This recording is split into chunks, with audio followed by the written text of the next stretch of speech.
Collègues, vous avez souhaité être rapproché du centre de Paris. C'est surtout le Val d'Oise, non? Oui. En fait, on s'est tapé. Quand j'ai entendu que la neige, ne te laisse pas faire. quand j'ai entendu que la neige était annoncée, je dis merde, ils n'ont pas de bol. Donc j'ai mis mes patins avec mes collègues et vous êtes quand même assez nombreux. Le quorum est atteint. Oui, le quorum est atteint. Première bonne nouvelle. Alors, les pouvoirs d'abord. Alors, je tiens à vous féliciter d'être parvenus. J'espère que vous sortirez quand même, après le déjeuner, si vous le voulez, bien sûr, pour, là encore, être en bonne forme pour la suite. Et nous avons un ordre du jour important. Alors, Monsieur le Président, comme la dernière fois, l'attribution des pouvoirs se fera à l'écran pour vous éviter un exercice fastidieux. Néanmoins, je vous ai porté à votre connaissance la liste, mais la liste des pouvoirs va apparaître à l'écran dans quelques instants. Voilà, donc vous pouvez en prendre connaissance. Ça évitera au Président de faire une lecture. Voilà. Il y a plein d'écrans partout.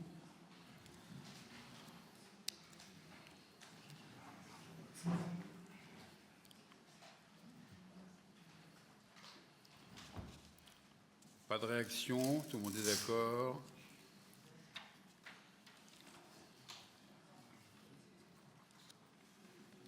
Jean-Michel Bluteau, Philippe Sueur, Philippe Barra.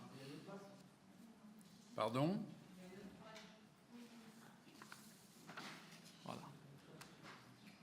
Voilà. Deuxième page. Voilà, Président. Donc la liste de bienvenue. Hommage à Jean-Noël Carpentier, maire de Montigny-les-Cormeilles et délégué titulaire du CEDIF, qui est décédé le 20 novembre 2024.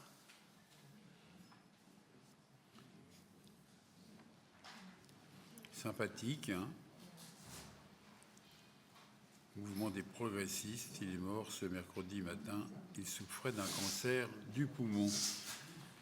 Madame Lucienne Malovry, maire de Cormeilles en Parisis, de 1995 à 2008, qui est sénatrice du Val d'Oise de 2001 à 2004 à 2011, qui est décédée le 22 septembre 2024, à qui nous rendons hommage. Les nouveaux délégués: Jacques Godard, délégué titulaire de Paris Terre d'Envol; Philippe Robert, élu délégué suppléant de Paris Terre d'Envol; Madame Marianne Véron, déléguée suppléante de Paris Est Marne-et-Bois; Madame Monique Baquin, déléguée titulaire de la communauté d'agglomération Valparisis; et Julien Mastroianni, délégué suppléant de la communauté d'agglomération à Valparisis. Ils sont présents pour certains, non? Non, ils sont suppléants. On les verra. Félicitations à Sylvain Berrios, qui a été élu député du Val-de-Marne, première circonscription, à Rémi Darmon, qui est élu maire d'Orsay, à Xavier Morvan, nommé directeur général de l'Agence de l'eau Rhin-Meuse, Loïc Obled, directeur général de l'Agence de l'eau Loire-Bretagne, Madame Aïcha Géry, secrétaire générale de la conférence des partis COP auprès du préfet de la région Île-de-France, Yann de Kerguenec, directeur adjoint de la délégation départementale de Seine-Saint-Denis de l'ARS Île-de-France, Estelle Grelier, nommée présidente de la Fédération professionnelle des entreprises de l'eau, FP2E, Monsieur Loïc Briard, ambassadeur de France en Guinée, parce que nous avons des rapports avec la Guinée, Sébastien Monod, ambassadeur de France au Burundi. Nous avons des contrats aussi avec le Burundi. Monsieur, oui. Il est où? Je cherche. Richard est là. Richard, voilà. Voilà, nous avons salué tous ceux qui sont là encore avec nous. Alors, nous allons attaquer la séance. Premièrement, gardez vos portables éteints, soyez gentils. En application de l'article L. 2131-11 du Code général des collectivités territoriales, sont illégales les délibérations auxquelles ont pris part un ou plusieurs membres du Conseil intéressés à l'affaire qui en fait l'objet, soit en leur nom personnel, soit comme mandataire. Donc il est demandé aux délégués souhaitant prendre la parole de se présenter audiblement, en précisant leur nom, prénom, la commune ou la communauté qu'ils représentent. Importance de votre présence tout au long de la séance, Le quorum s'apprécie non seulement à l'ouverture de la séance, mais également lors de chaque mise en délibéré des questions inscrites à l'ordre du jour. La séance du comité est diffusée en direct sur la chaîne YouTube du CEDIF. Le quorum est atteint, les pouvoirs sont attribués, bienvenue, c'est fait. Il faut désigner le secrétaire de séance. Lux Straiano s'est proposé. Ah, pardon. Vous voulez que... Qui est candidat? Lux Straiano, président. Lux Straiano. Avis contraire, abstention, tout le monde est d'accord. Lux Straiano est donc désigné comme secrétaire de séance. J'en ai toujours rêvé, président. Voilà, enfin un rêve d'enfant réalisé. Approbation du procès-verbal de la séance du comité du 20 juin. Y a-t-il des avis contraires, des précisions? Avis contraires, abstention, adopté. Liste des délibérations examinées par le bureau au cours des séances du 5 juillet, du 6 septembre, du 4 octobre. Y a-t-il des remarques? Ils font un vote quand même, non? C'est bizarre. Non, il n'y a pas de note, président. Il n'y a pas de vote. Bon, il n'y a pas de vote. On porte simplement la connaissance. Adopté sans vote. Bon. Compte tenu des décisions prises par le président dans le cadre de la délégation qui lui a été confiée par le président. Pas de vote, président. Pas de vote. C'est bien ça, hein? Pour un bonapartiste comme moi, c'est bien. Et je vois que les démocrates que vous êtes sont d'accord. Action entreprise suite à la présentation du rapport d'observation de la Chambre régionale des comptes, exercice 2016 à 2022, enquête nationale sur la gestion quantitative de l'eau en période de changement climatique. C'est notre conseiller maître à la Cour des comptes, M. Siakalunga, qui a la parole. Merci, Monsieur le Président. Monsieur le Président, Madame la Présidente, Messieurs les Présidents, Mesdames et Messieurs les délégués, je vais vous rappeler, pour introduire mon propos, je vais vous rappeler un peu le cadre général de cette enquête de la Cour qui date un petit peu. Il s'agit d'une enquête nationale qui vise à accompagner la réflexion du gouvernement dans la mise en œuvre du volet eau du plan national pour la transition écologique, qui date un peu. Elle s'est appuyée sur 63 contrôles et dans ce cadre, le CEDIF a fait l'objet d'un contrôle de novembre 2021 à mai 2022. Ce contrôle a été délégué à la Chambre régionale des comptes d'Île-de-France qui a compétence pour nous. Aujourd'hui, en application du Code des juridictions financières, la réponse du CEDIF aux recommandations du rapport de la Chambre est présentée devant le comité. Alors, rapidement, pour vous mettre dans le contexte et pour votre parfaite information, je vais vous rappeler les principaux constats de la juridiction en insistant tout d'abord sur la tonalité très positive du rapport qui nous a été adressé. Alors, la Cour a souligné les actions du CEDIF pour maîtriser, améliorer et optimiser la performance du réseau. Elle a apprécié l'action entreprise en matière de gestion du réseau pour maintenir un taux de rendement élevé et limiter les pertes d'eau. Et dans ce cadre, elle a souligné 2 points majeurs, un niveau d'investissement élevé, qui est le gage d'une action qui est volontariste et responsable de notre part, et une diversité des mesures pour accompagner les usagers vers une plus grande maîtrise de leur consommation d'eau. Il s'agit notamment du programme Eau solidaire. Et au terme de son instruction, la Chambre, comme c'est la tradition, a formulé 2 recommandations. Alors une un peu elliptique visant à renforcer les compétences du CEDIF et en l'autorisant à intervenir sur les périmètres de protection de ces captages. Et c'est une compétence qui a été acquise l'année dernière. La seconde, c'est du point de vue de la performance. Elle recommande d'étendre le dispositif alerte fuite à l'habitat collectif. C'est ce qui a été fait.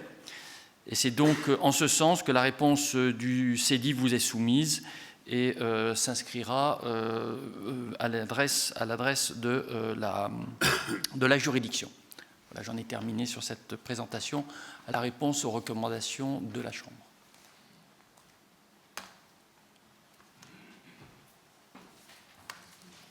Des remarques? Il n'y a pas de vote là. Hein.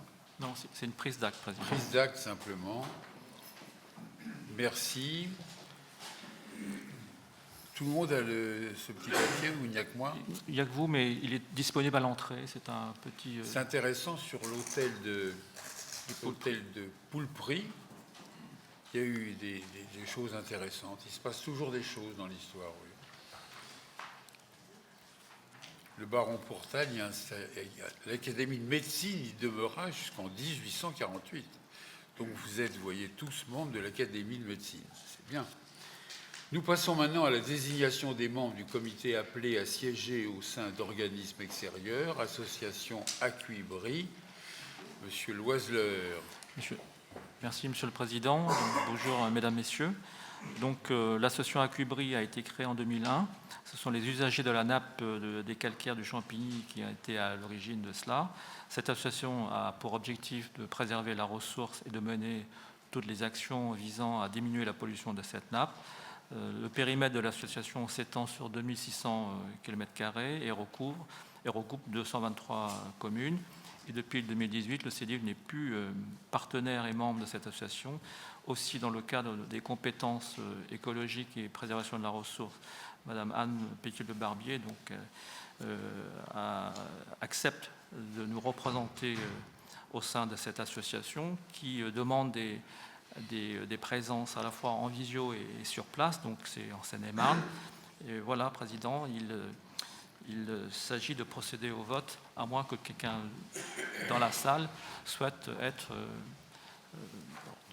représenté, voilà, être délégué au sein de cette association. S'il n'y a personne des candidats, on procède à l'élection à main levée, si vous en êtes d'accord, pour Madame Anne Pétier-Le-Barbier.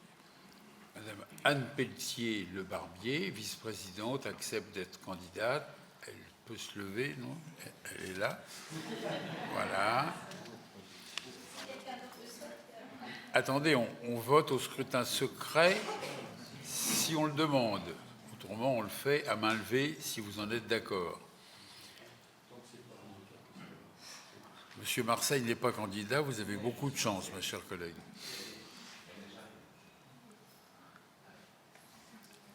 Alors, donc, qui est contre?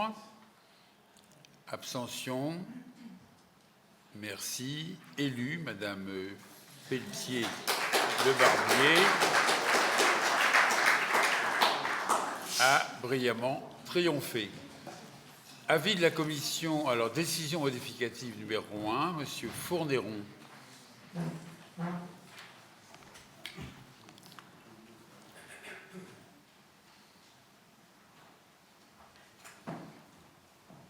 Monsieur Fournéron est là, non? Oui, c'est juste la PowerPoint qui n'était pas là. Prenez la parole. Merci, Monsieur le Président. Donc, la décision modificative numéro 1 de l'exercice 2024 s'équilibre en dépenses-recettes à 8,83 millions d'euros.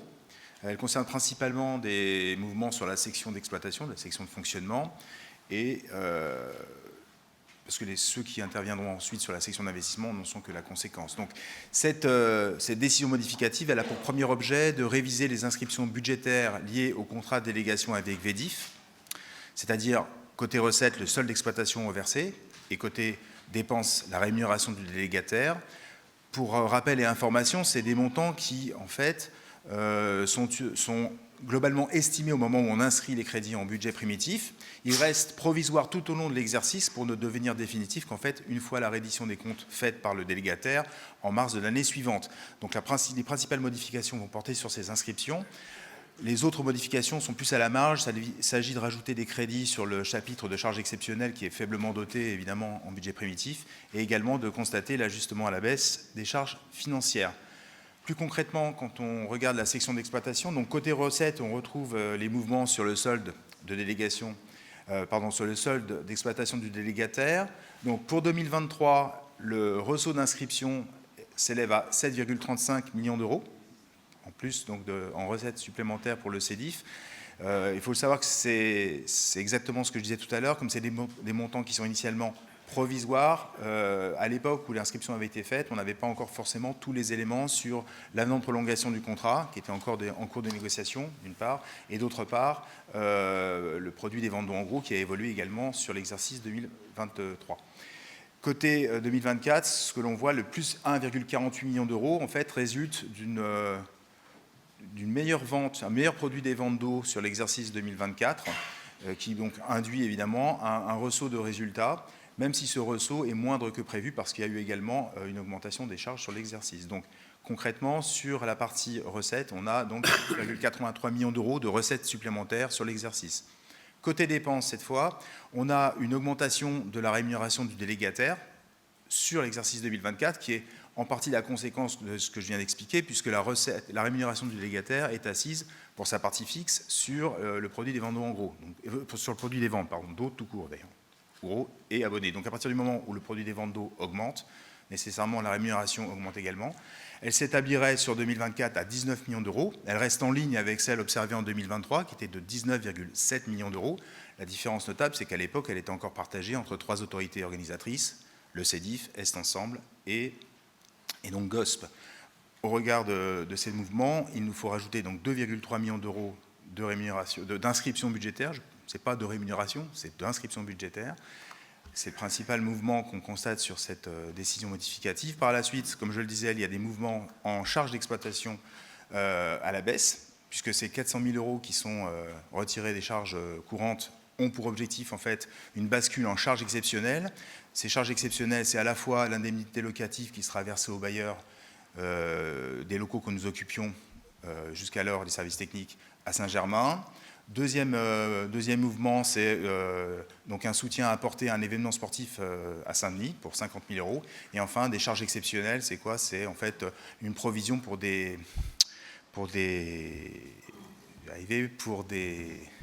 intérêts moratoires, voilà, je vais y arriver, j'étais bloqué, pour des intérêts moratoires à reverser à des entreprises et la signature de protocoles transactionnels.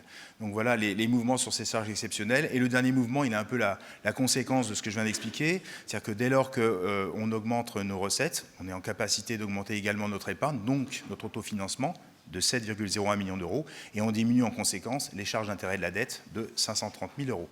Et donc tous ces ajustements en section d'exploitation se retrouvent pour leur incidence en section d'investissement, puisque donc évidemment ce 7,01 millions d'euros d'épargne complémentaire permet de réduire d'autant l'emprunt d'équilibre qui passe lui à 12,32 millions d'euros sur l'exercice. Voilà, j'en ai terminé, Monsieur le Président.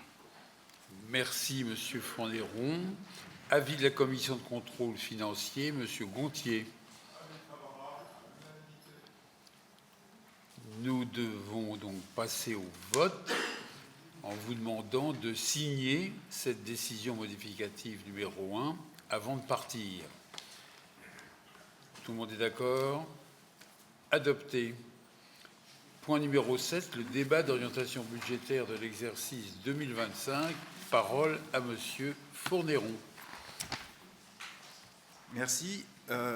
Donc, les éléments en fait, d'information qui sont transmis aux délégués à l'appui des orientations budgétaires, vous le savez, sont strictement, réglementairement, je dirais, encadrés. Donc, la présentation qui va suivre reprend dans sa structure ces éléments, à commencer par le rappel en fait, de l'environnement dans lequel se place ce débat budgétaire. Donc, vous le savez, à l'échelle nationale, malheureusement, la perspective confirmée d'un reflux de l'inflation a été un peu éclipsée, on va dire, par la question de la dégradation de la trajectoire des finances publiques. C'est un débat qui est encore en cours pour évaluer quelles seront les modalités finalement retenues pour permettre ce redressement. Voilà un peu le contexte morose économique dans lequel se place ce budget 2025 pour le CEDIF. Heureusement, nous ne sommes pas concernés, vous le savez, par la contribution qui est attendue par les collectivités territoriales, parce que nous n'en sommes pas une. Nous, nos recettes, c'est le produit des ventes d'eau à la fois aux abonnés et aux services communs extérieurs au CEDIF. Voilà. Donc, on n'est pas concerné par ces contributions. Par contre, on est totalement concerné par un autre élément qui marque un peu l'actualité, qui est le fait que la thématique de l'eau s'affirme de plus en plus. Elle s'inscrit à l'agenda, qu'il soit européen ou nationale d'ailleurs, même s'il y a encore des éléments sur la manière dont ça va se concrétiser sur l'année, ça c'est vrai. Par contre, ce qui est sûr et certain d'ores et déjà, c'est que le 12e programme des agences de l'eau démarre au 1er janvier, avec à la clé, vous l'avez vu, une réforme des redevances qui est loin en fait d'être simplificatrice quand on regarde le détail et qu'on essaie de s'y intéresser un petit peu. L'autre volet important qui marque l'affirmation de l'eau comme étant un enjeu majeur, de politique publique majeure, c'est le retour qu'on a sur tous les éléments sanitaires, la qualité de l'eau, tout simplement. Et tous ces éléments, en fait, ne font que, dans une certaine mesure, conforter ce que fait le CEDIF en la matière. On avait sur le sujet une vision anticipatrice. Cette vision anticipatrice, elle privilégie, vous le savez, deux choses, l'investissement, d'une part, et l'innovation. Donc, cette perspective du CEDIF, elle se clarifie aussi parce que on va dire le périmètre du syndicat est aujourd'hui globalement stabilisé, donc ça va aider quand même à avancer un peu plus facilement.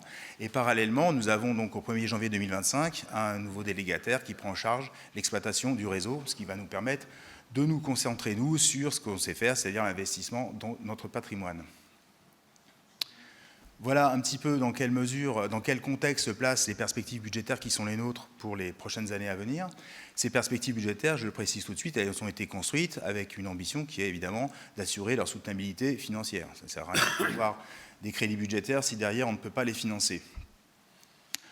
Avant de rentrer un peu dans le détail de ces perspectives, c'était important pour vous, c'est de préciser un petit peu quel va être l'impact, et il y en a un, de la signature du nouveau contrat sur les masses budgétaires du CEDIF. Pas sur le budget lui-même, mais sur ses masses budgétaires. Vous avez vu lors de la précédente affaire, donc la décision modificative, que nous avions jusqu'alors, dans nos comptes, intégré un certain nombre d'éléments qui relevaient finalement du compte d'exploitation du délégataire, le résultat d'un côté, la rémunération de l'autre. Ces deux éléments sortent en fait de notre budget, ça veut dire qu'ils n'existent pas, ils continueront évidemment d'être contrôlés par le service de la délégation, simplement ils ne seront plus retranscrits dans nos comptes. Ce qui sera retranscrit désormais dans nos comptes, c'est simplement le partage du résultat lorsque celui-ci est excédentaire ou sera excédentaire par rapport à ce qui est prévu aujourd'hui dans le contrat par le compte d'exploitation qui a été contractualisé avec donc Francilia, notre nouveau délégataire. Donc voilà, c'est important parce qu'on le voit dès la slide suivante, quand je vais évoquer la trajectoire pluriannuelle d'évolution des dépenses et notamment celle de fonctionnement. Vous voyez, la partie verte en bas disparaît de nos comptes. C'est pour ça que vous avez un effet évidemment de tassement sur les années 2025 et suivantes, parce que nous n'avons plus les 19 millions que je viens d'évoquer tout à l'heure de rémunération du délégataire. Ceci étant rappelé, l'objectif en termes de trajectoire des charges de fonctionnement sur la période, c'est de les maîtriser, puisque tout l'intérêt en fait d'avoir des recettes pour le CEDIF, c'est de les orienter vers ce qui est nécessaire pour lui, c'est-à-dire l'investissement. Donc, sur la prochaine période, nous allons limiter au plus court l'évolution des charges courantes, et celles, donc charges courantes, charges générales d'exploitation et charges courantes, en limitant leur évolution à la simple inflation, ce qui revient finalement les stabiliser, puisque sinon, si vous ne vous calez pas sur l'inflation, vous êtes entre guillemets en pouvoir d'achat déficitaire. Donc on va se caler sur l'inflation s'agissant des charges courantes. On va également être attentif à la stabilisation des charges de personnel. Il y aura une mécanique évidemment d'évolution, puisque vous savez, il y a ce qu'on appelle le glissement vieillesse, technicité, qui fait que par définition la masse évolue, mais elle évoluera donc dans cette simple limite et surtout sur la base d'effectifs qui sont aujourd'hui stabilisés. Enfin, toujours en charge de fonctionnement, nous aurons toujours le programme évidemment international Solidarité Eau, qui sera maintenu à un périmètre constant. Donc on voit la trajectoire prévue sur les 3 prochains exercices, y compris 2025. L'intérêt, je viens de le rappeler, de maîtriser ces charges de fonctionnement, c'est de router notre épargne vers ce qu'on veut faire, c'est-à-dire des dépenses d'investissement. Vous avez désormais 2 composantes qui s'affichent en matière d'investissement. Une que vous connaissez classique, qui était la réalisation du programme pluriannuel des investissements, le PPI, donc qui lui porte en maîtrise d'ouvrage direct sur notre patrimoine industriel direct, donc usines, sites distants et autres. Donc c'est la partie bleue que vous avez sur ce graphique, qui donc dépasse largement maintenant les 100 millions d'euros par an. Et l'autre volet, c'est l'intégration des premiers versements liés au déploiement, enfin on va dire à la mise en œuvre opérationnelle du déploiement des filières membranaires haute performance sur les 3 usines du CEDIF, avec des premiers versements lors de la phase de conception, donc dès 2026, puis ensuite 2027 et 2028. Comme la question m'avait été posée il n'y a pas longtemps, pourquoi ça baisse et ça remonte? Tout simplement parce que c'est calé sur les événements opérationnels du projet. Donc on a d'abord une phase de conception, puis ensuite on va redémarrer, et puis il y a 3 phases, vous voyez, il y a 3 usines, les 3 sont concernées, donc on n'a pas un montant linéaire par an de versement lié à ce projet. Pour financer tous ces projets, bien évidemment, il faut s'appuyer sur l'autre volet, les recettes. C'est les recettes du CEDIF qui fondent évidemment nos dépenses. Donc vous le savez, ces recettes sont quasi exclusivement constituées par les parts syndicales qui sont posées sur nos deux volets, donc la vente d'eau aux abonnés, principal produit, et puis la vente d'eau en gros. S'agissant du produit de vente d'eau aux abonnés, pour maintenir notre capacité d'action, nous allons devoir faire évoluer la part syndicale, en prenant en compte effectivement une tendance qui est lourde, même si elle est moins, on verra tout à l'heure, moins forte que prévu, c'est la baisse des volumes consommés, tout simplement, qui continue. Et puis surtout intégrer ce qu'on n'avait pas fait jusqu'alors, une dynamique inflationniste, parce que là aussi, si vous n'intégrez pas l'inflation, vos recettes diminuent, de facto, puisque le reste... Donc, on va faire évoluer le produit des ventes aux abonnés, la tarification, la part syndicale du tarif, et on va aussi la faire évoluer en tenant compte et en anticipant et en lissant les besoins de financement qui sont liés au programme que je viens d'évoquer. Donc le programme, attention, ce n'est pas simplement l'OIBP, ce n'est pas simplement les filières membranaires haute performance, c'est également tout le PPI, et donc l'ensemble estimé aujourd'hui sur la période à venir, les 12 prochaines années, c'est quand même 2,9 milliards d'euros qui seront investis sur notre patrimoine d'ici 2036, d'ici la fin du contrat de délégation. Donc l'idée, c'est bien d'anticiper les besoins de financement pour financer l'ensemble de ces projets et l'anticiper de manière la plus linéaire possible pour éviter tout effet de seuil pour les usagers. Donc ça, c'est le produit des ventes d'eau en gros, aux abonnés, j'y arrive. Et le produit des ventes d'eau en gros, lui, évidemment, augmente plus par effet mécanique, puisqu'on a aujourd'hui des ventes d'eau en gros qui étaient auparavant des ventes d'eau aux abonnés. Avec la sortie des EPT, ils achètent de l'eau auprès du CEDIF. Donc effectivement, vous allez voir dans la structuration des produits, des ventes d'eau, une part plus importante pour les ventes d'eau en gros. Et puis l'autre aspect qui est le plus important, c'est qu'il y a une nouvelle répartition du produit de ces ventes qui est introduite par le contrat et qui est beaucoup plus favorable au CEDIF qu'elle l'était jusqu'alors. Voilà donc la trajectoire que l'on prévoit pour nos recettes sur l'année 2025 d'une part et sur les 3 prochaines années. Donc comme dit, le principe est de revaloriser au 1er janvier prochain, au 1er janvier 2025, la part syndicale du tarif de l'eau, qui était jusqu'alors de 0,51 centimes d'euros. C'est un montant qui avait été fixé en 2022 avec prise d'effet au 1er janvier 2023. Vous remarquez, on n'avait donc pas intégré jusqu'alors les effets inflationnistes qui ont quand même couru sur toute la période. Et donc, on passerait cette part syndicale de 0,51 à 0,52. Et ensuite, on continuerait, ce que je viens d'évoquer, à maintenir une petite augmentation progressive tout au long de la mise en œuvre finalement du projet, avec l'idée finalement que les gens voient à la fin la réalisation se concrétiser par la mise en œuvre et la mise en route du projet dans les 3 usines, donc la délivrance d'une eau plus pure et sans chlore. Donc, comme évoqué, cette trajectoire, elle n'a de sens que si on maîtrise les ratios financiers qui y sont associés. Que si on emprunte sans pouvoir rembourser, on aura déjà du mal à trouver des prêteurs. Donc l'idée, c'est bien évidemment, avec l'augmentation de ces recettes, de renforcer notre capacité d'épargne. L'épargne, elle sert à quoi? Elle sert déjà à autofinancer tout notre projet d'investissement. Elle sert aussi évidemment à rembourser, parce qu'il va bien rembourser la banque, et donc à prendre en compte l'augmentation qui sera réelle des charges d'intérêt sur la période. Donc une épargne brute qui augmente sous l'effet des hausses tarifaires, et puis effectivement, pour vraiment utiliser cette augmentation sur l'investissement, on maintient nos charges. Donc on augmente notre différentiel, ce qui nous permet ensuite de recourir à un emprunt, donc de se rapprocher. C'est des ratios qui sont quand même très observés, je ne vous le cache pas, par les partenaires avec lesquels on travaille, et on négocie. Donc l'idée, c'est aussi de souscrire cette dette, puisque c'est le second levier en fait. Quand vous faites un projet, vous avez votre épargne d'un côté, vous avez le recours à l'emprunt de l'autre. L'idée, c'est de pouvoir souscrire cette dette auprès de partenaires institutionnels publics.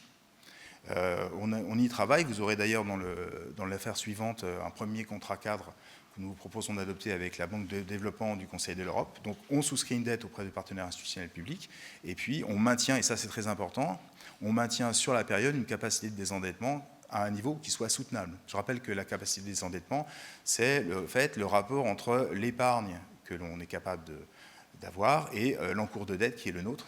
Et c'est donc le nombre d'années, en fait, combien il faudrait de temps pour rembourser, en y consacrant toute notre épargne, les encours de dette qu'on va contracter. Donc vous voyez qu'on passe effectivement d'une situation qui était, il faut le préciser, assez exceptionnelle pour une collectivité, donc de 2 ans, c'est 2,3 sur 2024 et puis donc 2 ans en 2025, on va effectivement augmenter tout en restant en dessous d'un seuil. Je rappelle que le seuil qui est on va dire, prévu au niveau des collectivités, c'est 12 ans. Donc on est quand même encore loin des 12 ans qui sont le seuil un petit peu observé à la loupe par les partenaires.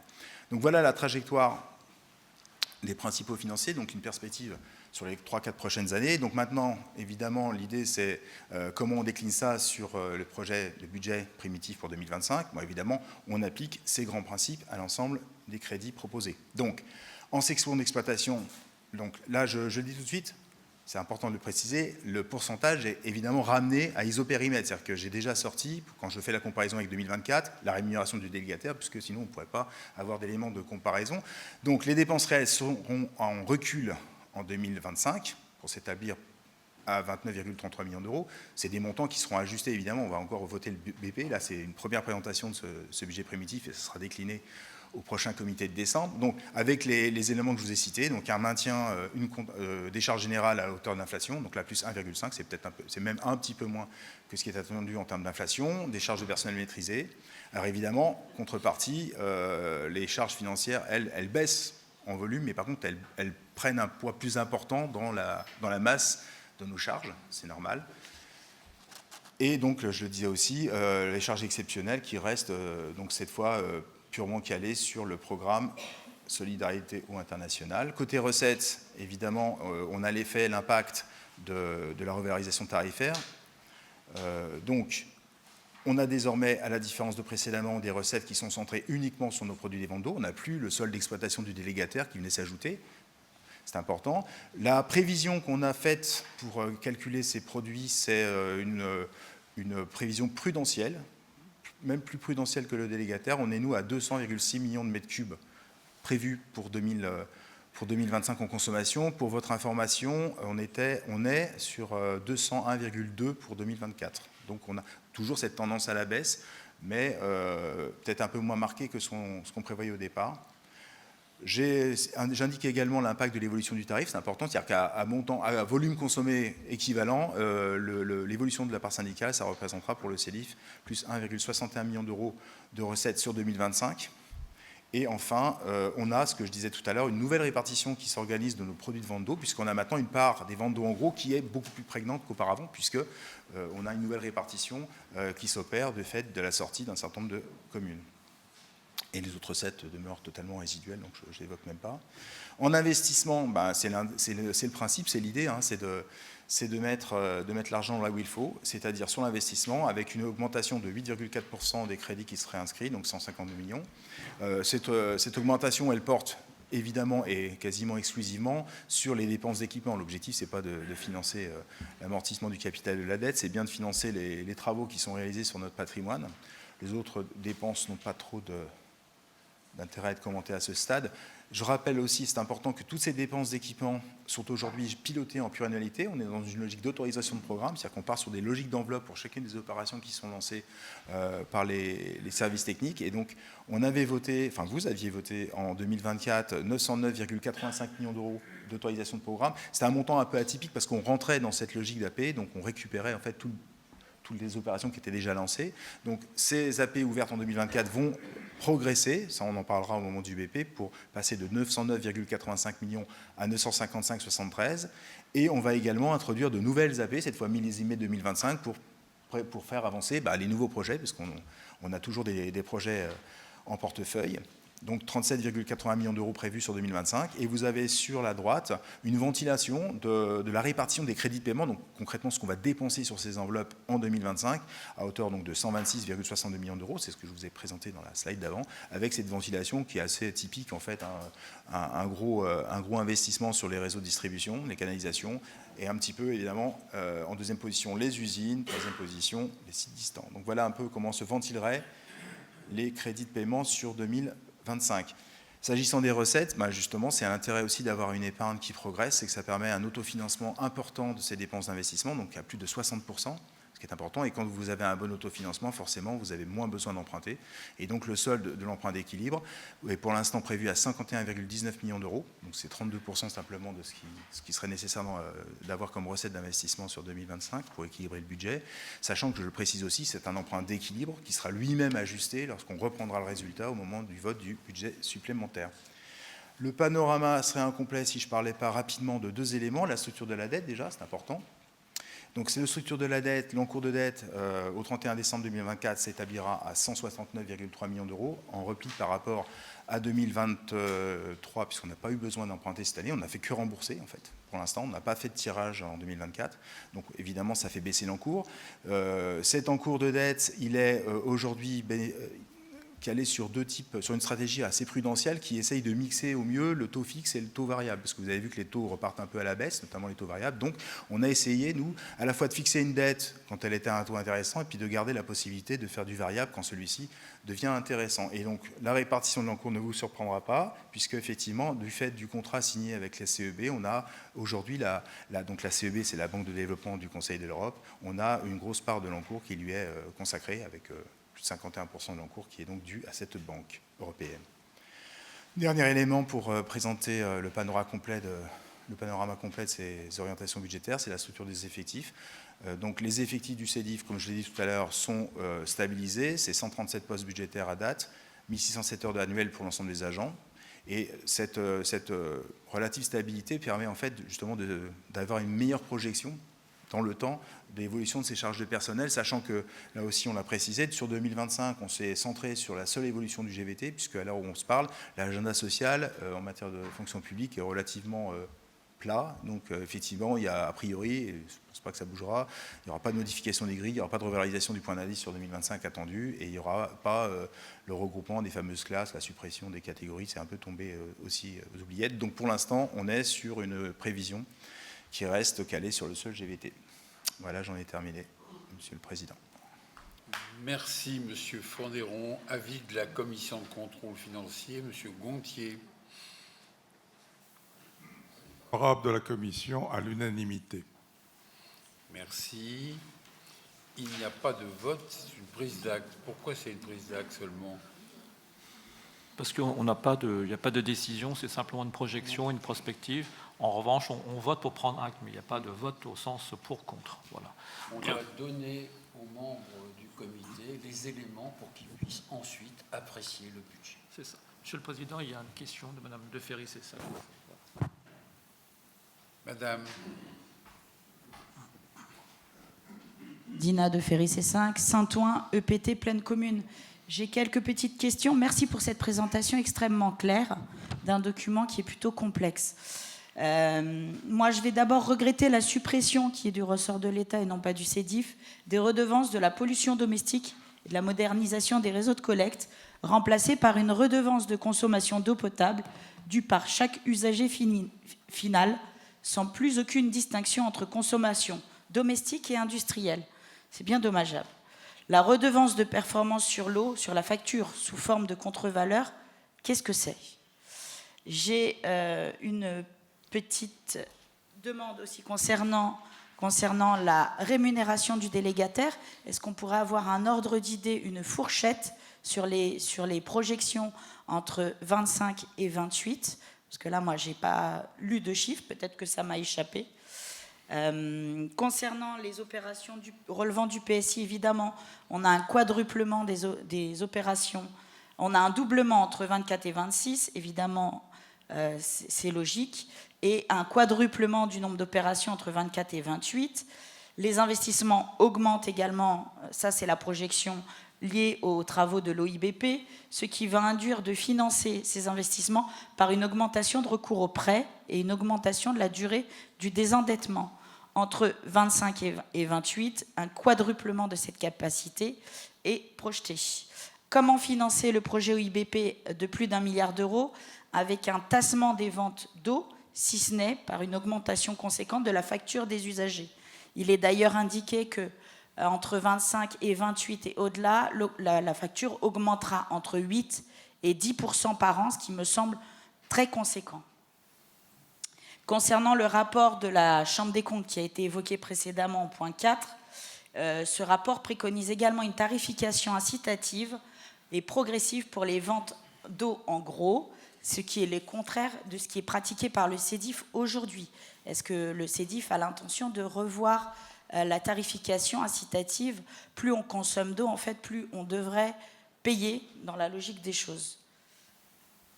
Et donc oui, concernant la rémunération du délégataire et les hausses progressives, je vous remercie par avance de vos éléments. Monsieur le Président, donc pour les rémunérations, on peut peut-être partager le temps de parole avec M. Fournéron ou M. Chakaluga, et puis je répondrai sur la partie emprunt pour financer l'OIBP et les ouvrages traditionnels du CEDIF. Monsieur Fournéron. Alors, sur la question de la rémunération du délégataire, ce n'est pas que vous ne la voyez plus, c'est que vous ne la voyez plus dans nos comptes. C'est-à-dire qu'effectivement, cette rémunération du délégataire, qui était en fait un élément de son compte d'exploitation, n'avait rien à faire logiquement dans les comptes du CEDIF en tant que tel. Puisque ça ne veut pas dire que vous n'aurez pas l'information, simplement l'information, elle sera commentée comme chaque année d'ailleurs, dans le cadre du contrôle de la délégation. C'est dans ce cadre-là que vous aurez à la fois le montant à verser et les tendances. D'accord ? Mais ce ne sera plus retracé dans les comptes du CEDIF. C'est simplement la principale différence. Ce n'est pas une perte d'information, c'est une information qui sera ailleurs que dans les comptes du CEDIF. J'ai noté également, rapidement on n'a pas parlé, mais sur les redevances, vous avez bien fait de le dire, c'est quand même, on est tout à fait d'accord pour dire que la réforme est loin d'être simplificatrice. Ça, on est bien au fait de ce sujet. Et après, bon, effectivement, il y a la sémantique qui est choisie, c'est encore un autre problème. Sur la durée des amortissements que vous avez évoqués, on en parlera dans la prochaine affaire. On recherche évidemment des partenaires qui sont en capacité de nous donner des prêts dont la durée d'amortissement soit la plus étendue possible, pour justement limiter l'effet au maximum sur le tarif. Parce qu'il y a un moment, effectivement, c'est logique ça, quand vous empruntez, on vous demande de rembourser. Si vous étalez la charge sur 20 ans ou 30 ans, c'est quand même plus intéressant, tout en ayant des taux qui sont, là aussi, vous allez voir, assez intéressants, s'agissant des partenaires avec lesquels nous allons travailler. Quelle autre question vous aviez sur le financement du projet? Sur les financements du projet, ce qui est important de noter, c'est quand même cette recherche en fait, d'avancer en deux temps, c'est-à-dire à la fois effectivement emprunter à bon escient et au bon moment auprès de partenaires qui soient intéressants, et puis faire augmenter notre seule recette. C'est évident que la seule recette, ça je vous l'ai dit, je n'ai pas caché, la seule recette qu'a le CEDIF, c'est le produit des ventes d'eau. Il n'y en a pas d'autres, il n'y en aura jamais d'autres. Donc forcément, quand vous faites un investissement et quand vous innovez, vous investissez avec les recettes qui sont les vôtres, et donc en augmentant la part tarifaire. Sur la partie VEC, vous voulez répondre, monsieur Loisler? Oui. Je voulais simplement vous indiquer qu'en commission des finances, nous avons exposé le fait que le CEDIF allait, dans les 10 prochaines années, investir à hauteur de 2,9 milliards, 1 milliard concernant le fameux projet OIBP ou membranaire, pour aller vite, et puis le reste concerne les ouvrages traditionnels de distribution, de canalisation, d'ouvrages qui appartiennent au CEDIF, et le bureau ainsi que le comité a toujours décidé de ne pas oublier les investissements traditionnels, puisque à quoi ça sert d'avoir un équipement ultra performant sur le plan de la filtration si on laisse tous les ouvrages de distribution en mauvais état. Ensuite, le recours à l'emprunt était un choix du bureau et du comité, parce qu'on en a parlé plusieurs fois. Nous avons renoncé à aller sur les marchés obligataires. On a préféré un emprunt, on en a parlé l'autre jour en commission des finances, un emprunt public, et Monsieur le Président a eu quelques contacts avec la Caisse des dépôts, et les banques européennes dont parlera tout à l'heure Monsieur Fournéron, donc c'est une ressource stable, et à date, les perspectives du CEDIF, l'évolution de la consommation d'eau et notre bonne santé financière, l'autofinancement, l'épargne brute sont des ratios importants, et la capacité de désendettement du CEDIF font que toutes les banques consultées ont examiné avec esprit favorable et positif pour prêter de l'argent au CEDIF pour ces projets innovants. Voilà. Merci. Alors, il n'y a pas de vote, c'est une prise d'acte. C'est ça. Bien. Nous passons maintenant à l'approbation d'un contrat cadre de prêt, justement, de la Banque de développement du Conseil de l'Europe. Monsieur Fournéron.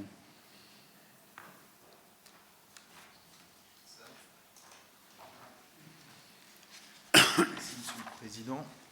Donc effectivement, c'est dans la droite ligne de ce qu'on vient d'évoquer, c'est-à-dire que pour pouvoir financer des projets, pour pouvoir aller sur les niveaux d'investissement qui sont ceux qui vont être ceux du CEDIF sur les prochaines années, il faut trouver des partenaires, et si possible, des partenaires durables. C'est le cas de la Banque de développement du Conseil de l'Europe, la CEB.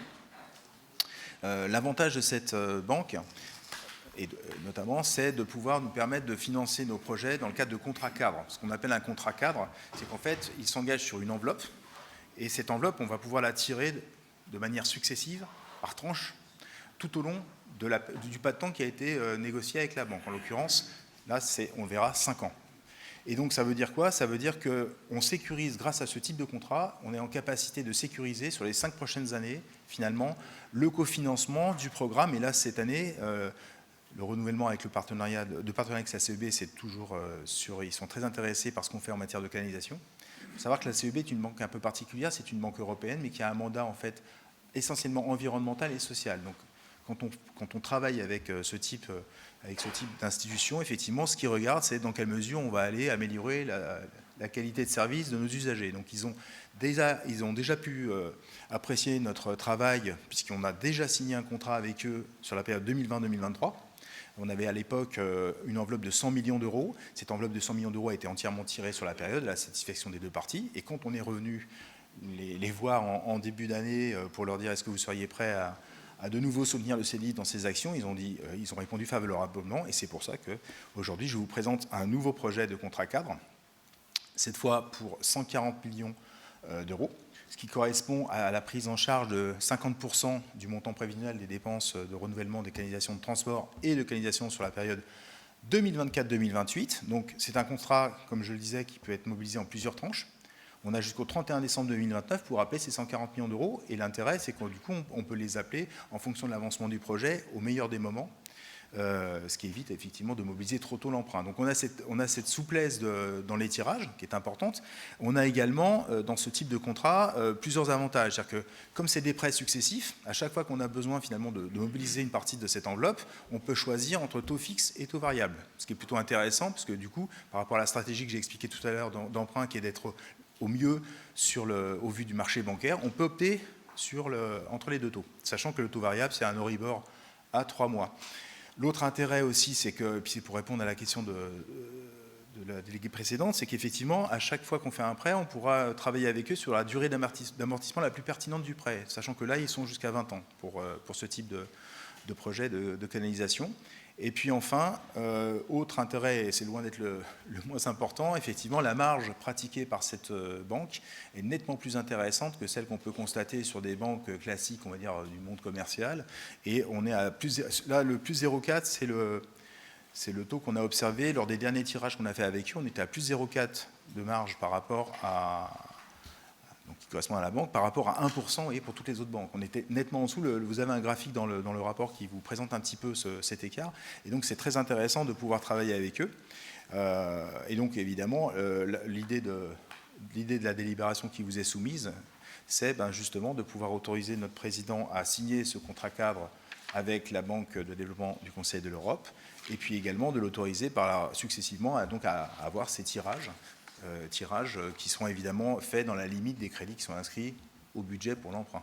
Voilà, donc c'est un peu l'idée de cette délibération. Puis il y a un petit point aussi à préciser, c'est qu'effectivement, et qui fait écho à ce qu'on a dit sur les ratios, c'est que comme on a déjà signé un contrat avec eux en 2020 et qu'on en signe on en signerait un nouveau en 2024-2025, il y a une harmonisation des seuils, parce qu'il y a des seuils, à chaque fois on est placé sous monitoring tout au long de l'exécution de ce contrat, il y a des seuils de financiers respectés, et donc la banque nous a demandé, c'est logique, d'ajuster les références de ces seuils dans les deux contrats qui sont les nôtres avec eux aujourd'hui. Voilà, Monsieur le Président. Merci. Avis de la Commission de contrôle financier, Monsieur Gontier. Alors, je mets tout de suite à votre discussion l'avenant numéro 1 au contrat cadre de prêt du 22 janvier 2020 avec la Commission européenne. Monsieur Fourneron. Là, il y a un rapport et 2 délibérations associées, Monsieur le Président. On peut passer au vote, Président. On peut passer au vote. Parce que les deux ont été Avis présentés. de la Commission de contrôle financier avant. Avis favorable de la Commission à l'unanimité. On ne peut pas, avec l'intelligence artificielle, enregistrer M. Gontier dans vos yeux. Nous passons donc au vote. L'intelligence à lui n'est pas artificielle. Oui, l'intelligence de M. Gontier est reconnue. Nous passons donc au vote. Cette fois, c'est obligatoire. Avis contraire, abstention. Adopté. Point numéro 9, approbation du règlement du service public de l'eau potable. C'est Monsieur Siakaluka. Monsieur le Président. Merci. Monsieur le Président, Madame la Présidente, Messieurs les Présidents, Mesdames et Messieurs les délégués, nous inscrivons dans un nouveau contrat de délégation qui impose le renouvellement du règlement de service. Le règlement de service, c'est une disposition obligatoire qui s'inscrit dans un contexte législatif très contraint. Vous voyez les textes à l'écran, qui impose une parfaite information de l'abonné. Alors, je ne peux pas résister à l'envie de vous citer le Code général des collectivités territoriales qui précise que l'exploitant remet à chaque abonné le règlement de service. Donc ça souligne toute cette importance qui est reprise dans le nouveau contrat, ce qui est d'autant plus important que ce contrat place l'abonné au cœur du dispositif. Alors comment se fait cette information? Alors je vais paraphraser Napoléon qui disait que la guerre est un exercice qui est tout d'exécution. L'information des abonnés relève de cette même affirmation. Alors, cette information pour les usagers qui ont communiqué leur adresse mail, dire 400 000 d'entre eux, ça se passe sous la forme de l'envoi du règlement par mail, sous la forme dite d'un PDF interactif. Alors, c'est un effort de dématérialisation qu'il faut souligner pour réduire ce que j'appelle l'effet papier. Pas le zéro papier, mais l'effet papier. Alors, certains abonnés, 140 000 au total, n'ont pas opté pour cette dématérialisation, c'est regrettable, et les dispositions contractuelles seront adaptées par Franciliane. L'objectif, c'est que l'ensemble des abonnés soient informés d'ici le 31 décembre. Évidemment, le règlement est disponible auprès du CEDIF, que ce soit sur son site ou auprès des CCAS. Alors, concernant le contenu, nous avons essayé de tirer les leçons du précédent règlement pour rendre celui-ci plus agréable à l'emploi. L'objectif, c'était d'avoir une lecture plus fluide par thématique, sans renvoi systématique vers les annexes, ou avec la répétition des obligations et réglementations. Il se divise en deux parties, une première partie sur la gestion administrative, une seconde sur les aspects techniques, et il met en avant les sujets de qualité de l'eau, compteurs, situation de surconsommation et fuite, ainsi que la protection des données personnelles. Alors, vous l'avez dans vos dossiers, il est au format A5, qui est plus pratique, il est compact, mais assez lisible, il faut reconnaître, même avec des lunettes. Ce sont 36 pages plutôt aérées avec, vous le verrez, des illustrations. C'est donc quelque chose de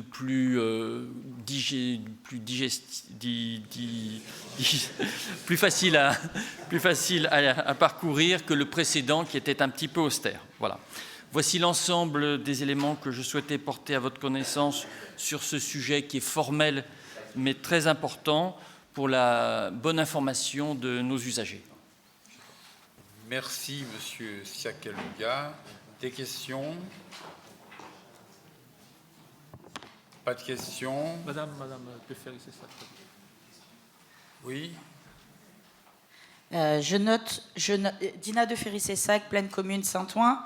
Je note dans la page 46 du livret qu'il y a des pénalités pour impayés et coupures. Il me semble que c'est illégal. Est-ce que je peux avoir des éléments sur cette mesure?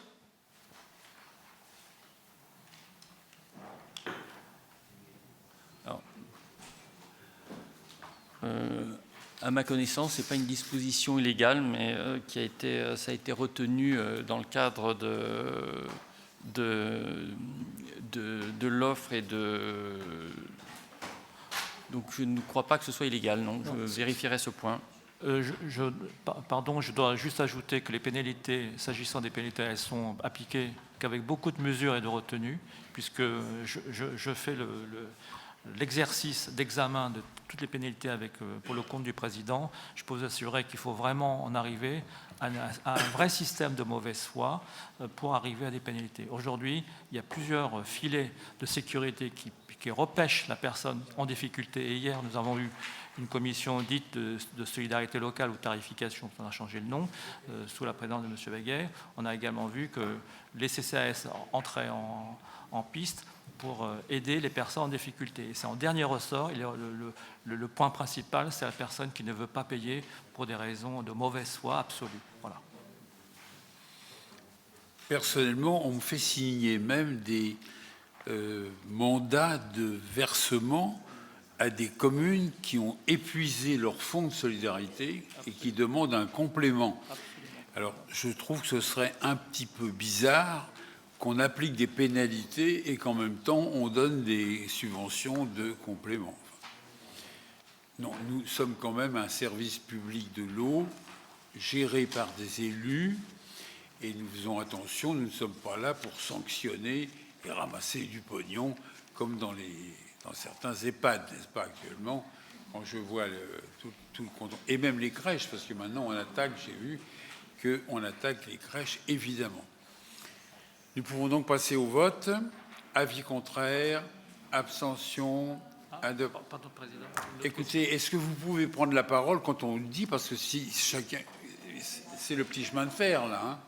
Alors, Madame, dernière question, je précise. Alors, c'est exactement ce que j'ai fait, Monsieur le Président. J'ai demandé les paroles quand c'était autorisé. Mais donc, vous du coup, moi, je voudrais avoir quand même un rappel sur la commission. Attendez, vous l'avez demandé comment la parole? En levant le bras, monsieur, comment il faut que je fasse? Et alors, donc, je n'ai pas vu? Peut-être. Oh, alors là. Il a vu le jaune et pas les pois blancs. Concluez, Madame. Il vous a... Ah oui, c'est ça, on vous avait déjà pas vu en jaune, donc on ne vous voit pas non plus en noir et blanc. Très bien. Ceci étant dit, moi je voudrais reconnaître quand même l'excellente qualité de la discussion qu'il y a eu dans la commission présidée par Lucas Vounas et où les élus ont effectivement pu vérifier que cette relation à l'usager était quand même bien mise en place dans ce nouveau règlement. Par contre, la question que vient de poser ma collègue est d'une question de la coupure de l'eau. Et là, effectivement, il faut être extrêmement vigilant, qu'on ne peut pas couper l'eau, me semble-t-il. Voilà. Donc, en fait, les pénalités de retard, c'est vraiment pour les pénalités de facturation et de non-paiement. Il n'est pas question de couper l'eau aux usagers. Voilà, je tenais à le redire et à le refaire réadmettre parce que c'était vraiment le cœur de la discussion que nous avons eue avec M. Carvounas. Merci de votre écoute, Monsieur le Président. Monsieur le directeur général, confirmez. Monsieur le Président, si donc possible. Je confirme exactement ce que vous venez de dire, Madame. Il n'y a pas de coupure intempestive parce que c'est illégal. Voilà. Merci. Il faut l'avis de la commission consultative des services publics locaux, Monsieur Delamusia. Effectivement, nous avons émis un avis favorable à la commission à l'unanimité. Merci. Avis contraire, abstention, adopté. Nous passons au point 10, c'est le contrat de fourniture en eau potable et eau incendie au marché de Rungis. Merci, Monsieur le Président. Loiseleur. Merci, Monsieur le Président. Donc, la Cemaris, qui est une société d'économie mixte chargée de la gestion du marché alimentaire de Rungis, donc, a choisi de faire un appel d'offres pour choisir son distributeur et producteur d'eau potable. Donc en juin de cette année, il a lancé une consultation, comme nous le faisons tous dans nos villes. Et à cette consultation, le CEDIF y a répondu comme n'importe quelle entreprise et a dû répondre à deux volets principaux. Le premier, c'est le prix, et le deuxième, c'est la qualité que le service pouvait apporter. Pour le prix, nous avons fait ce qu'il fallait en la matière. Nous avons été donc compétitifs, de l'ordre d'1 euro le mètre cube.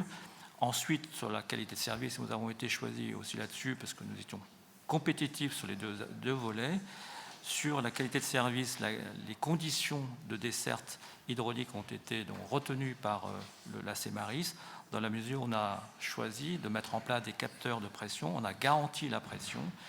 Comme nous garantissons le nombre de mètres cubes délivrés par an, donc 635 000 mètres cubes, jusqu'à 800 000 mètres cubes garantis. Voilà les engagements pris par le CEDIF. D'autres engagements ont été pris à propos de l'analyse et des prélèvements et des contrôles de l'eau. C'est la partie qualité, c'est un élément qui a été souligné par la CEMARIS. Et enfin, la qualité de service avec tout le système de télérelève que vous connaissez, que nous pratiquons pour l'ensemble de nos abonnés. Eh bien, cette technique a été inscrite également dans notre offre. Et enfin, ce qui a été apprécié, c'est le renforcement du dispositif d'alerte contre la présence de fuite au point de livraison. Autre élément qui a été accepté par la CEMARIS. Et donc, nous avons reçu donc, le 5 novembre dernier un courrier à l'attention de Monsieur le Président indiquant que la CEMARIS a retenu l'offre du CEDIF. Voilà, c'est une très bonne nouvelle, Monsieur le Président, pour l'ensemble des équipes du CEDIF qui ont travaillé sur le sujet. Merci. Il n'y a pas de questions, si... C'est une... Il y a une question, Président. Celui qui a l'intelligence artificielle. Pardon? Très bonne question. Le CEDIF également. Non, je crois que... Non, non. C'était pas le CEDIF? Si, Monsieur, c'était le CEDIF. Monsieur a l'air très informé. Non, c'était le CEDIF. C'était le CEDIF, simplement on avait d'autres concurrents qui pouvaient venir nous... Alors, je crois qu'à un moment où Paris était... Non, était sur le beefsteak. Non, c'est toujours le CEDIF, Président. Simplement, on avait d'autres concurrents et de cette compétition, le CEDIF est sorti gagnant. Voilà. Une concurrence assez offensive. Oui. Il me semble. Tout à fait. Je me rappelle. Merci de votre question, monsieur. Il a un peu annoncé sa victoire, mais un peu trop tôt. Ah, ils avaient annoncé leur victoire en plus? Oh là là. Nous passons au vote. Avis contraire, abstention, adopté. C'est notre plus gros contrat d'ailleurs, non? Monsieur le directeur. Oui. Voilà, il pose ça sous. Non, mais... Quand on le perdra, il y aura un article spécial. On a pas mal On livrera des mouchoirs. Voilà. Merci à vous. Point 11, procès-verbal de transfert des biens à la suite de la non-réadhésion au CEDIF de Grand-Orly-Seine-Bièvre pour 9 communes, en application du protocole de retrait du 15 novembre 2022. Monsieur Loiseleur. Monsieur le Président, ce brevet de transfert est purement formel et juridique, puisque vous vous souvenez, le protocole a été signé le 15 novembre 2022 pour acter la sortie des communes de GOSB, Grand-Orly-Seine-Bièvre. Il ne demeure pas moins que ce protocole de retrait doit donner lieu, conformément au CGCT, à un PV dit de transfert, qui est là, qui transfère la propriété et qui permet également les enregistrements juridiques de manière à constater tout simplement le transfert de propriété. Donc je rappelle tout simplement l'actif transféré représentait 182 millions d'euros à l'époque, et avec le système d'amortissement que vous connaissez, c'est la constatation de l'usure de l'équipement, eh bien la VNC totale aujourd'hui est de 112 millions d'euros. Voilà. Donc rien de spécial, c'est simplement un acte technique et juridique qui permet de constater le transfert en propriété de l'actif du montant que je viens de vous citer. Voilà. Donc rien de difficile dans le dossier. Merci. Avis contraire. Abstention. Adopté. Point 12, c'est pour Est Ensemble. Convention de gestion globale, convention de gestion pour l'usine de Pantin, monsieur Loiseleur. Alors vous aurez à connaître l'examen de 5 actes juridiques. Attention, il y a 5 votes. Hein. Voilà. Alors on peut les regrouper, mais il faut que le président vous informe tout d'abord qu'il y a 5 votes, mais on peut les regrouper en un seul vote, dans la mesure où ce sont des... Juridiquement, il faut 5 votes. Voilà. Alors, je vais vous faire une synthèse de l'ensemble, puisque c'est un tout indivisible, puisque ce sont des conventions qui se tiennent les unes aux autres. Donc, vous vous souvenez, un petit rappel, Est Ensemble donc, est l'autorité organisatrice depuis 2021, et ils ont créé une régie, et on est passé à un protocole de retrait qui a été donc signé en 2022. En 2022, donc, vous voyez à l'écran, un certain nombre d'ouvrages, d'équipements ont été transférés du CEDIF à l'EPT. Et puis, ce faisant, au cours de l'exécution en 2023, l'EPT a indiqué au CEDIF qu'il souhaite être une autorité organisatrice simplement pour la distribution de l'eau et non plus pour la distribution.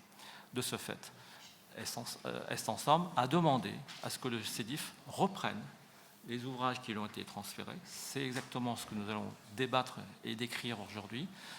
Ce retour au CEDIF de ces installations vont faire l'objet d'un entretien et d'une exploitation par nous. Et de ce fait, il faut délivrer au CEDIF une somme qui lui permet d'assurer cette maintenance. Donc c'est ça que je vais vous décrire. Donc à l'écran, vous allez voir donc les biens qui sont transférés par le PT au CEDIF. C'est ça l'élément essentiel. Donc vous voyez, c'est l'usine à puits de Pantin, les 2 réservoirs de Romainville, les stations de pompage de Montreuil, les réservoirs R8 de Montreuil et une partie des réseaux de transport, les feeders. Donc ce sont ces éléments-là qui reviennent au CEDIF. Et si je vous donne un patrimoine à gérer, vous allez me dire tout naturellement que cette gestion implique des frais. C'est exactement ce sur quoi nous avons discuté avec le PT. Et donc, la valeur nette comptable, à l'origine, quand nous avons transféré à l'EPT, représentait 106 millions d'euros. Et il nous demande la gestion de tous ces équipements qui représentent une VNC de 15 millions d'euros. La VNC, c'est la partie résultant de l'amortissement. Les effets de ce transfert au syndicat des eaux fait que le syndicat des eaux percevra chaque année 3 486 euros répartis entre la part fixe et la part variable. La part fixe, c'est celle qui permet au CEDIF d'assurer la délivrance de l'eau, parce qu'il faut avoir des investissements pour délivrer un volume d'eau. Et la partie variable, c'est ce qui permet de faire fonctionner les usines, les produits, les adjuvants, etc. Ça, c'est la somme de 3 486 qui vont donc être versés par le PT au CEDIF. Ensuite, il a fallu revoir les conventions de vente d'eau en gros, avec un engagement minimum de 15 millions de mètres cubes d'eau par an garantis par le CEDIF, jusqu'à un montant de 22 millions d'euros, millions de mètres cubes d'eau. Et au-delà de 22 millions de mètres cubes d'eau, le CEDIF fera ce qu'il pourra, donc n'a plus d'obligation de résultats, mais de moyens simplement. Donc, on retient qu'il y a une somme qui sera versée par le PT au CEDIF, et enfin, le CEDIF garantit un minimum de 15 millions avec un paiement de cette contribution, de cet achat d'eau, quelle que soit la consommation. Si Est Ensemble consomme 12 millions, il devra payer 15. Pour une raison toute bête, c'est que le CEDIF a réservé tous ses investissements, tous ses efforts pour garantir 15 millions de mètres cubes. Ça, c'est l'élément très important. Le PV de transfert donc, prévoit en effet ce retour au CEDIF, comme vous l'avez vu à l'écran. Et ce retour au CEDIF fera que les parties vont économiser un certain nombre d'équipements que le CEDIF, par exemple, n'aura plus à reconstruire. Donc ça apparaît également à l'écran. Il y a un certain nombre de feeders que nous n'avons plus à construire, ainsi que des usines de surpression. Au total, puisque le CEDIF reprend un certain nombre d'équipements à sa charge, il y a des équipements qu'elle n'a plus à reconstruire, puisque une partie de son patrimoine était partie à Est Ensemble. Le CEDIF, donc pour la faire courte, économisera une somme de 50 millions d'euros pour des ouvrages qui n'ont pu être réalisés du fait qu'on récupère ces ouvrages. Voilà, donc, et en revanche, les travaux de déconnexion, vous vous souvenez, les travaux de déconnexion, c'était le principe que si on se sépare, il faut que chacun vive sa vie, il faut que les eaux ne se mélangent pas, parce qu'en cas de difficulté, il faut que chacun puisse retracer là où s'est passée la pollution ou les difficultés. Donc, en revanche, cette somme de 20 millions chacun perdurera dans la mesure où on continuera à mettre en œuvre les travaux de déconnexion. Voilà, Monsieur le Président, j'ai fait une synthèse de l'ensemble des cinq conventions qui ont été présentées, et je vous laisse le soin donc, de les faire approuver les uns après les autres ou les unes après les autres. Alors, tout cela s'est passé dans un climat de respect mutuel, parce que nous sommes entre gens intelligents, et nous avons en face de nous des gens responsables qui ont tenté une expérience et qui reconnaissent que gérer de l'eau, c'est pas facile. Il y a des tuyaux, il y a des usines, il y a des interventions. La qualité de nos interventions, je le vois à chaque fois et actuellement, quand il gèle, il y a des fuites, et quand il fait chaud, il y a encore des fuites. Je ne comprends rien du tout, mais je vois arriver tous les trucs, et il faut rapidement intervenir. Et nous avons effectivement des équipes d'intervention qui portent secours rapidement. Alors je suis content que, là encore, nos partenaires aient pu évoluer, qu'ils reviennent en partie. Je me permets de vous rappeler quand même qu'ils achètent de l'eau au prix de gros, c'est-à-dire qu'ils payent plus cher que les abonnés puisqu'ils ne sont plus considérés comme abonnés. Enfin, financièrement, vous voyez que nous nous en sortons pas mal. Alors, Monsieur Hanotin souhaite la parole. Monsieur Hanotin, qui lui était dans une autre opération, mais il est très malin, Hanotin. Non mais, Monsieur le Président, moi je voulais juste vous remercier, vous et la Direction Générale des Services en particulier, parce que vous l'avez évoqué, mais moi j'ai beaucoup discuté de cette affaire avec le président d'Est Ensemble, et je trouve que dans une situation compliquée, tout en respectant les intérêts du CEDIF et de ses adhérents, et c'est bien normal, il faut qu'il y ait une différence, mais que néanmoins, on a réussi à faire en sorte que cette histoire devienne un gâchis complet à aller investir de l'argent public d'où qu'il vienne pour refaire des tuyaux qui existaient déjà, etc., etc.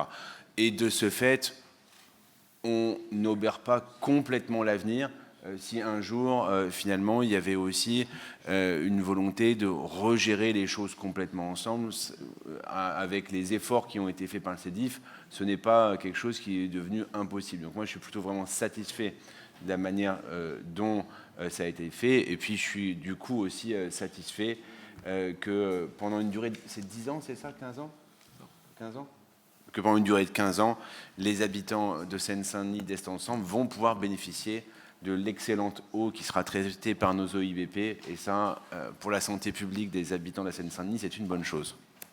Monsieur Baguet a demandé la parole. Merci, Monsieur le Président. J'apprécie la sagesse de notre collègue Mathieu Hanotin, mais quand on lit le programme des municipales de LFI qui a été publié hier, le point numéro 1, c'est le retour en régie de l'eau dans toutes les villes conquises. Donc effectivement, quand on mélange de la politique et de la technique, c'est pas très bon. Voilà. On ne doit pas prendre des décisions comme ça idéologiques, on doit voir les réalités. Et ceux qui sont confrontés à la réalité, effectivement, se sont rendus compte que c'était pas si simple. Mais quand c'est le numéro 1 du programme politique d'un parti, c'est gênant. Moi, ça m'interpelle, comme on dit.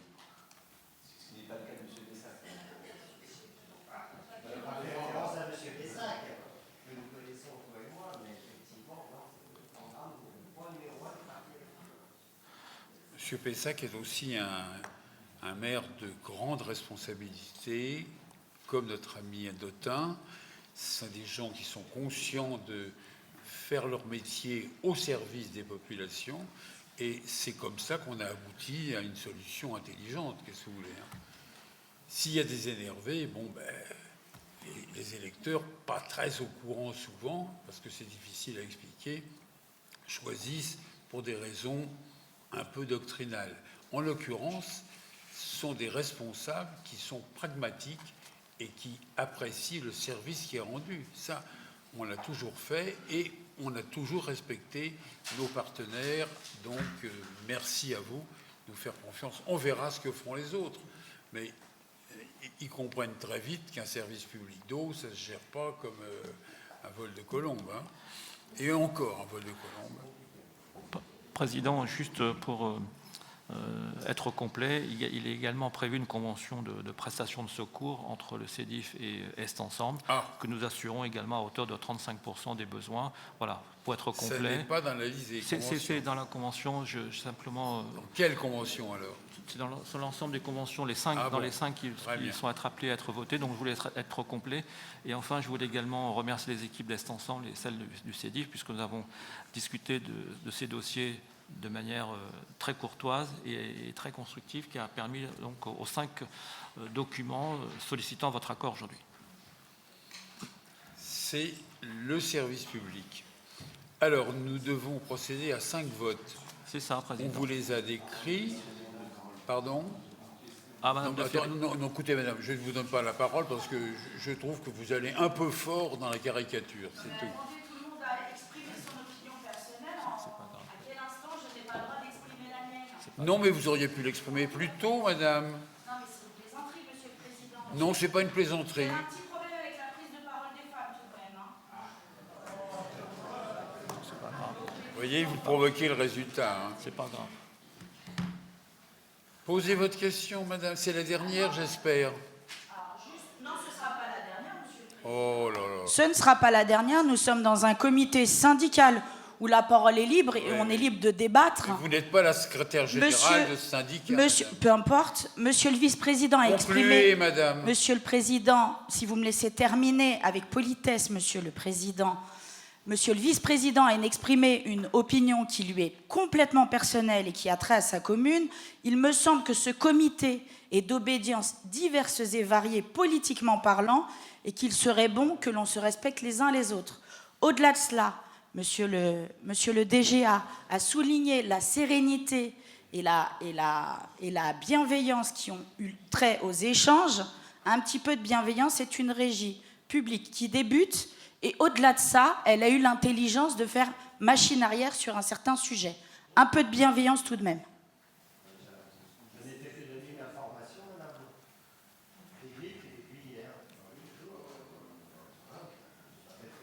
Merci, madame, de votre intervention. Si vous pouvez la tenir la prochaine fois dans les règles de ce que nous avons fixé. Merci, madame, de ne pas reprendre la parole, s'il vous plaît. Nous passons aux 5 votes. Premier vote, donc, c'est la convention de gestion globale. Qui est contre, pardon. Abstention. Adopté. Convention de gestion pour l'usine de Pantin. Avis contraire. Abstention. Adopté. Troisième point, procès-verbal de transfert des biens d'Essençon vers le CEDIF. Avis contraire. Abstention. Adopté. Convention de vente d'eau de secours, voilà, c'est ce qu'on disait, avec Est Ensemble et la Ville de Paris. Avis contraire. Abstention. Adopté. Avenant à la convention de vente d'eau en gros. Avis contraire, abstention, adopté. Donc les 5 conventions sont adoptées. Merci. Nous passons au point 13. Convention de vente d'eau de secours avec la Ville de Paris et Haute-Paris. Monsieur Cauterman. Merci, Monsieur le Président. Oui, donc cette fois-ci, il s'agit d'une convention de fourniture d'eau potable de secours de la zone interconnectée entre la Ville de Paris et les frontières des différentes communes du CEDIF. Donc vous le voyez donc sur cette carte. Aujourd'hui, il s'agit de faire évoluer d'une manière à la fois technique et administrative cette convention qui existe depuis 2019 entre la Ville de Paris et le CEDIF, ainsi que les opérateurs que sont Haute-Paris et Franciliane à compter du 1er janvier 2025. Aujourd'hui, cette interconnexion nous permet de nous secourir mutuellement. Tantôt, elles permettent d'amener de l'eau, d'importer de l'eau de Paris, d'autres fois d'exporter et parfois, pour certaines d'entre elles, de fonctionner dans les deux sens. Cette interconnexion est une 8e donc en cours d'établissement qui nous permet de sécuriser nos alimentations réciproques. Sur la diapo suivante, vous voyez globalement que depuis 2021, 2022 et 2023, l'apport est favorable au CEDIF à l'occasion d'incidents qui peuvent survenir sur nos réseaux, notamment nos canalisations de transport, et qui permettent donc d'être secourus.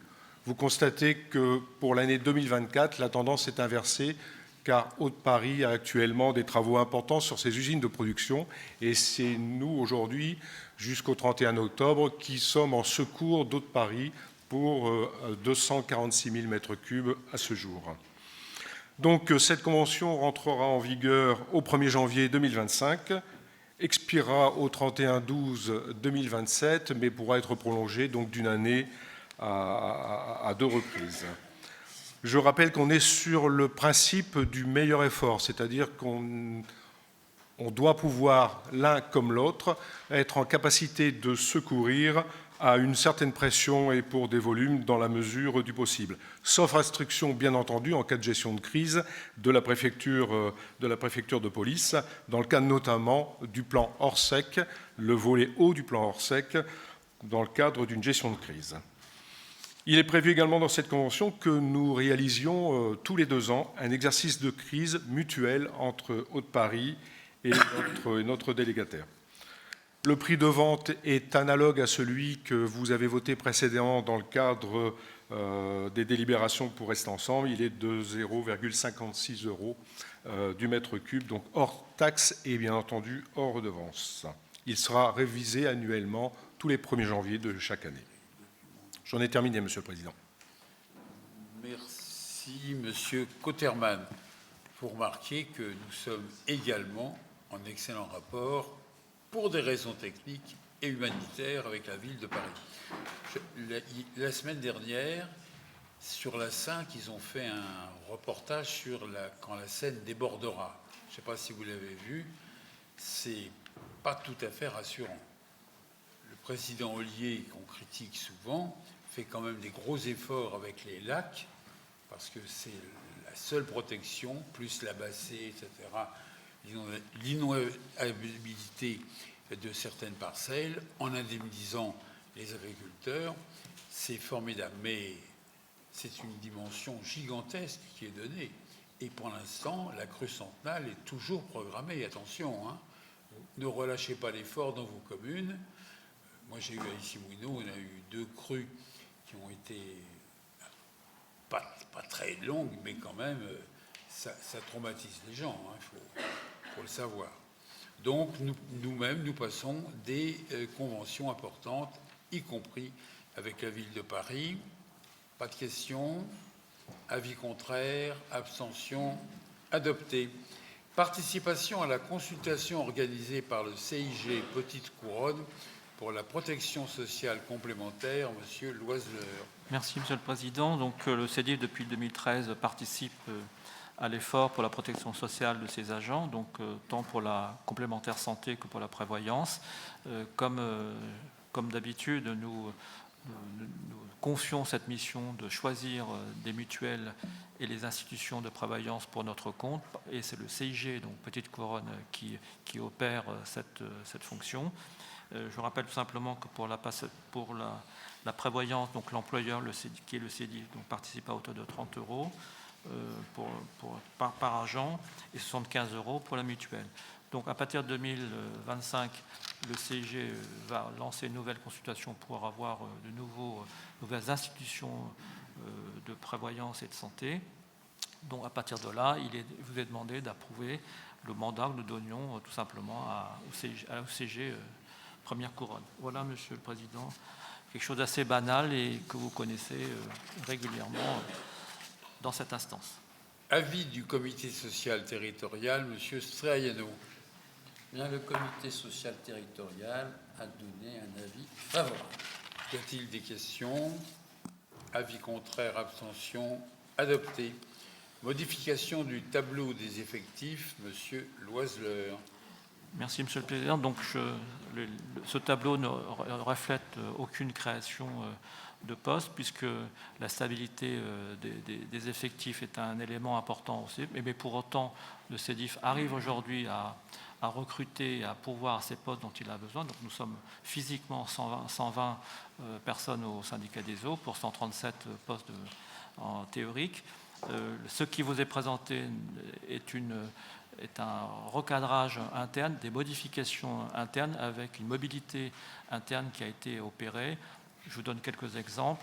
Le service la direction de la délégation sera donc sous le contrôle de la direction de M. Sakaluga. À son tour, il a fait son équipe avec les compétences internes. Donc c'est une manifestation qui est retracée dans ce fameux tableau des effectifs, tout comme il a été signalé tout à l'heure que l'usager sera au cœur du nouveau contrat. Et de ce fait, nous avons renforcé également le service qui participe à la relation avec les usagers. Voilà, Monsieur le Président, rien de très compliqué. Et puis évidemment, pour ceux que ça intéresse, on a mis en place un poste pour le projet BIM, qui est la maquette numérique. C'est aussi l'élément fort du syndicat des eaux dans le nouveau contrat, où tous les projets feront l'objet d'une conception BIM. Voilà. Donc, Monsieur le Président, donc pas de création nouvelle, simplement une information de la modification interne des postes. Voilà. Avis du comité social Là territorial. encore, Monsieur le Président, un avis favorable.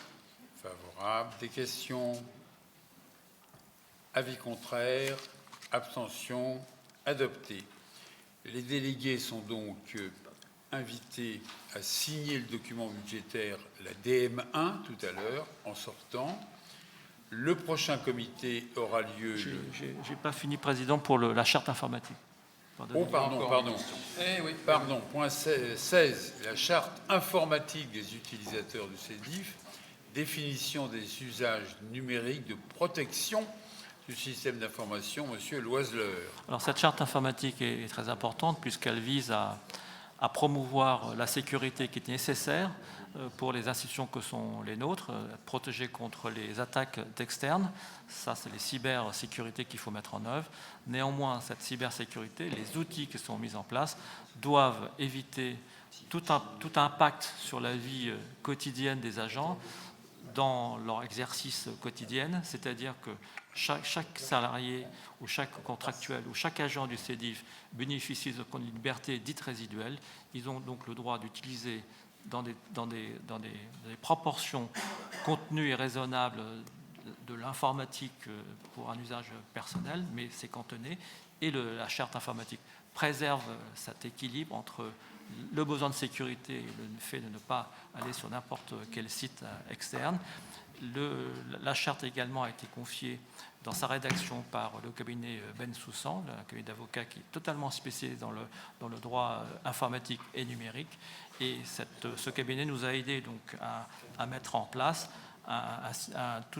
sur 24 pages à la fois des obligations et des devoirs du CEDIF et des obligations et devoirs des agents du CEDIF. Le tout, c'est le respect d'un côté de la liberté résiduelle des agents et de l'autre côté la nécessaire intervention du CEDIF pour maintenir la sécurité informatique. Voilà. Merci. Avis du comité social territorial, Monsieur Straiano. Là encore, Monsieur le Président, ça devient lassant. Favorable. Merci. Des questions? Avis contraire, abstention, adopté. Alors, vous êtes donc à nouveau invité à signer la DM1, des documents budgétaires, en sortant. Le prochain comité aura lieu le jeudi 19 décembre 2024 à la Maison de la Chimie, vous voyez qu'on reste dans le secteur, au 28 bis rue Saint-Dominique. Faites attention, il y a 2 entrées de la Maison de la Chimie. Ne vous trompez pas, vous risquez de vous retrouver dans une situation compliquée. Merci à vous toutes et à vous tous. Et on déjeune à quelle heure?